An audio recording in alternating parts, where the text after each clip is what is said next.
House prices in August 2022. House price increase or house price decrease? Are we facing a recession, and how will that affect property prices this month and in the near future? Check out this video as I go through some detailed analysis.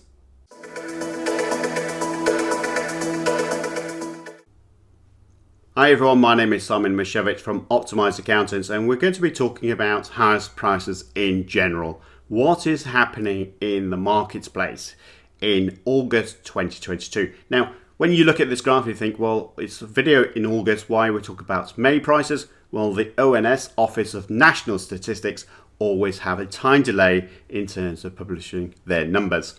So we can only look at historical numbers in a sense, but we can get an understanding of where we might be going in the future. And we can see here, May 2022, we are seeing house prices at 283,000. Now, if we think back, we said around about last month that house prices on the April to May should level out, if not decrease. We have not seen that. We have still seen this increase of between April and May. House prices on average have increased by £2,000. What is that really signalling? Bearing in mind that we're meant to be going into this financial crisis or recession or high inflation or high stagnation or whatever it might be called, but it hasn't really affected house prices a great deal yet. Do we expect that to change anytime soon? Well, I'm not so sure. There's no real data to this, and I did a video pre this one talking about recessions and how it affected house prices. And even when recessions did affect house prices, it was only a blip. And we haven't seen a recession. We're not in a recession. In fact, I've got another video coming out talking about GDP and the financial situation of the UK. We are not in the same place as the US at all, in fact. So it will be very interesting to see if we do indeed head into a recession. There are some news that say we're already there, but there is some data, proper data, not just some media speculation, saying that that's not the case. So I'll check out that video as it comes out. And so house prices in May up by 2,000 from 281,000 in April 2022. Go figure, huh? Who would have thought that house prices would have gone up? Now, the other thing I want to do is say, well, how are house prices affordable? Because one of the key things that we need to think about here is the affordability of a property compared to salaries. And what is really interesting is people saying, well, it can't be, it's not affordable to buy a house. And I would agree to a certain degree that house prices are getting more. If you see the graph going up, this is comparing the house price to the average salary. Now, there are adjustments to salaries, etc., but I'm just going to use these numbers from the Office of National Statistics. This is all evidence-based, by the way, so none of this is speculation. It's just generally information that is free to the public. But house prices, 283,000, as we've just said, and the average salary has also gone up. So average salaries does mean that people will look at their wage packets and say, well, actually, is it time to get a bigger house? Or just to upgrade. And therefore, if they're in a marketplace that's pushing house price up anyway, then they inevitably will be faced with a higher price of housing.